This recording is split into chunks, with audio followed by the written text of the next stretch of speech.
For the moment, though, I want to talk a little bit about demographics and the generational shift. As I look around the room, I think most of the generational cohorts are represented here. It's quite interesting. The reality is that there's never been a time when so many generations have been in the workforce.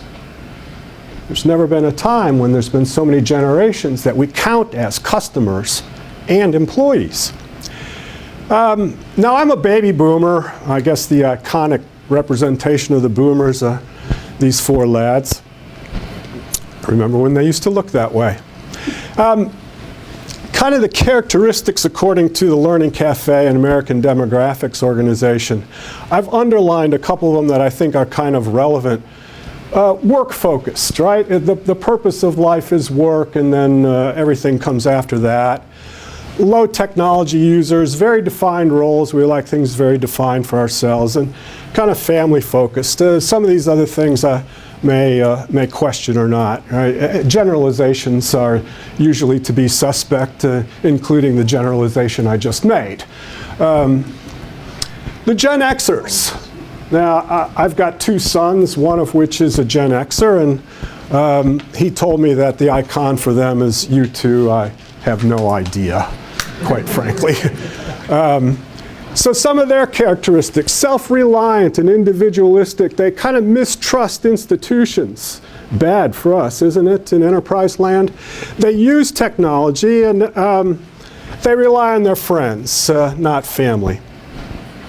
Whether they're truly able to multitask and reject rules, I'm not exactly certain, and really don't much care. But the Gen Ys, or the Millennials, and I have one of these as well, and he tells me that their iconic band is Radiohead, and again, I'm clueless about that, so I have no idea who they are, although I do enjoy the name. It's quite interesting.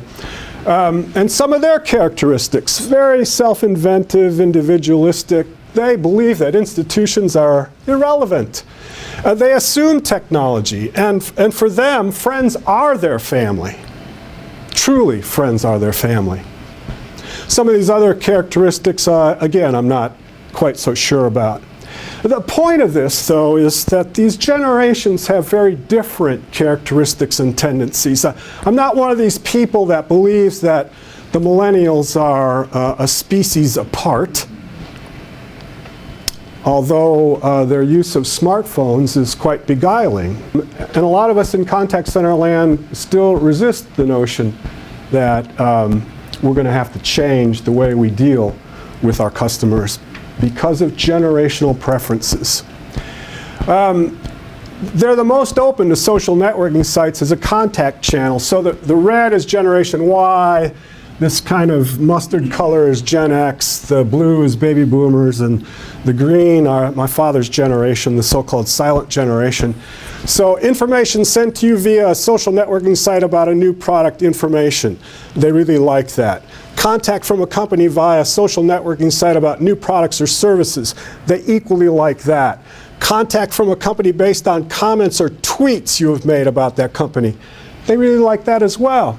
So if we're not doing these things, if we're not recognizing these generational differences, we're at risk. So here's the punchline of the generational information. We really need to rethink our approach to servicing households. We really need to rethink how we determine what service actually is.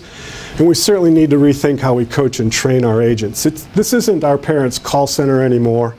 In fact, from where I'm standing, I can see the end of contact centers as being a driving force inside enterprises.